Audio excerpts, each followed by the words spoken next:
Welcome to Crash Point, the place where business legends are remembered and their mistakes are revealed. Today we uncover the rise and fall of Nokia. There was a time when this sound meant something, not a notification, not a jingle, a signal that you were connected to the most trusted phone company on Earth. At its peak, Nokia sold more mobile phones than every other manufacturer on the planet combined. It employed over 130,000 people. It helped power an entire nation's economy. And in less than a decade, it nearly vanished. Behind every success are mysteries, and behind every downfall are questions waiting to be answered. How did a company that once dominated the world lose everything? Why couldn't Nokia stop Apple and Android, even when it saw the future coming? What mistake turned a billion-dollar empire into a business warning? And if Nokia had the technology, the talent, and the vision, what exactly went wrong? This is the rise and fall of Nokia. To understand Nokia's fall, you have to understand how strange its rise really was. The company began in 1865, not as a technology firm, but as a wood pulp mill on the banks of the Nokian Virta River in southwestern Finland. For over a century, it made paper. Later, it expanded into rubber boots, cables, and electronics, a sprawling industrial conglomerate with no clear identity. Then, in the 1980s, Nokia's leadership made a bet few understood at the time, that the future belonged to wireless communication. Finland itself helped make that bet possible. The country had pioneered the world's first international cellular network, and Nokia was positioned right at its center. In 1992, a young executive named Jorma Ollila took the helm. He made a decision that would define the next 15 years. Nokia would abandon nearly everything else it made. No more rubber, no more cables, no more paper. One company, one mission, mobile phones. It was a gamble that paid off spectacularly. Nokia phones weren't just functional, they were durable, simple, and strangely likable. The Nokia 3210, the 3310, a phone so tough it became an internet legend in its own right. By 1998, Nokia had done the unthinkable. It overtook Motorola to become the #1 mobile phone maker in the world. It would hold that title for the next 14 years. By the mid-2000s, Nokia wasn't just a phone company. It was a cultural force. 1 in every 3 phones sold on Earth was a Nokia. In emerging markets, India, Nigeria, Indonesia, Brazil, the brand was often synonymous with the mobile phone itself. For hundreds of millions of first-time phone owners, Nokia wasn't a choice, it was the default. The company's headquarters outside Helsinki became a symbol of national pride. Nokia alone was responsible for roughly a quarter of Finland's total exports at its height, and it helped fund a level of research and engineering talent most nations could only envy. And here is the part of the story most people don't know. Nokia saw the smartphone coming. Its engineers had built early touchscreen prototypes years before the iPhone existed. Its research division had experimented with app stores, GPS integration, even tablet computing, years ahead of the competition.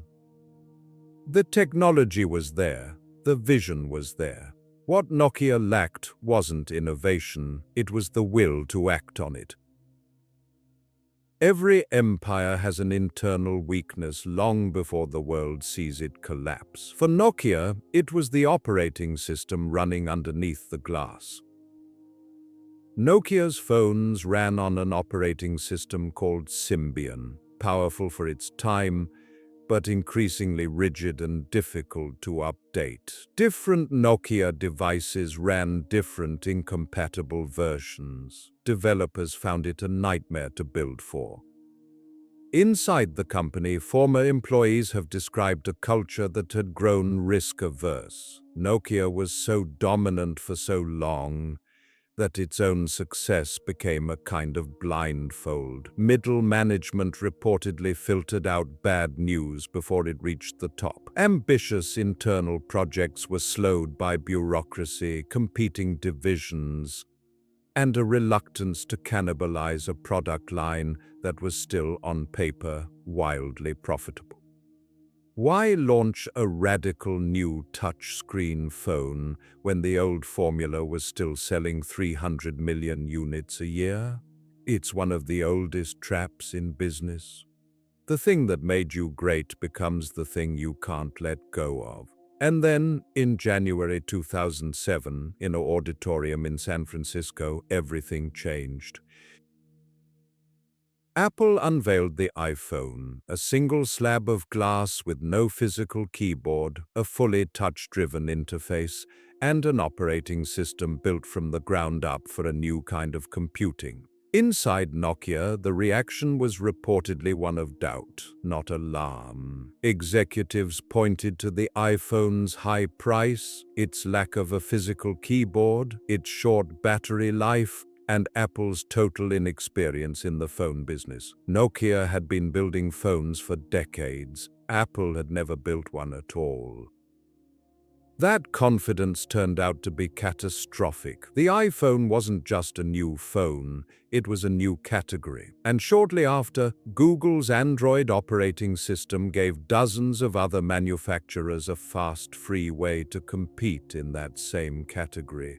Nokia now faced a two-front war, Apple above, commanding premium loyalty, and a wave of Android devices below, undercutting on price. Symbian, once Nokia's greatest asset, had become a liability, too outdated to compete with the fluidity of iOS, too fragmented to move fast. By the time Nokia's leadership fully grasped the threat, the market had already begun to move on without them. In 2010, Nokia brought in an outsider to fix the crisis. Stephen Elop, a former Microsoft executive, became the company's first non-Finnish CEO. Months into the job, Elop authorized an internal memo that would become one of the most infamous documents in tech history. He compared Nokia to a man standing on a burning oil platform, forced to make an impossible choice: stay and burn, or jump into freezing water and hope to survive. Weeks later, Nokia made its jump. It would abandon Symbian entirely and rebuild its future on Microsoft's Windows Phone platform. To many, it looked less like a rescue and more like a company giving up on building its own future.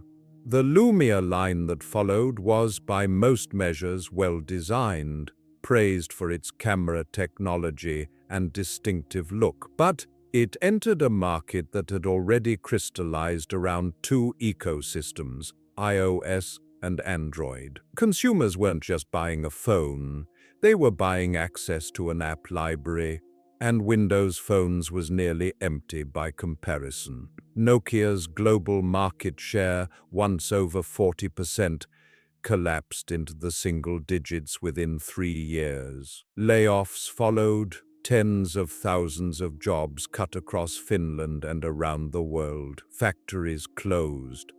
The company that once defined an entire national economy was hemorrhaging value by the month. In September 2013, Nokia sold its entire mobile phone business to Microsoft for roughly $7 billion, a fraction of what the division alone had once been worth. The company that built the modern mobile phone no longer made phones at all. But this isn't only a story about collapse, because Nokia, the company, didn't disappear. Stripped of its phone business, Nokia pivoted hard into the infrastructure that makes phones work at all. network equipment, telecom hardware, and patents. Today, Nokia is one of the largest providers of 5G network technology in the world, quietly powering the very industry that once left it behind. And the brand itself found an odd second life. Licensed out to a company called HMD Global, the Nokia name returned to phone shelves. Modest, mid-range Android devices built on nostalgia as much as specs. It's not the empire it once was, but it's not nothing either. Nokia's story isn't really about a phone. It's about what happens when a company built its identity so completely around one winning formula that it couldn't imagine building a different one. The engineers saw the smartphone coming. The technology existed. What was missing was the willingness to bet the empire on it before someone else did. Somewhere that sound still means something, just not what it used to.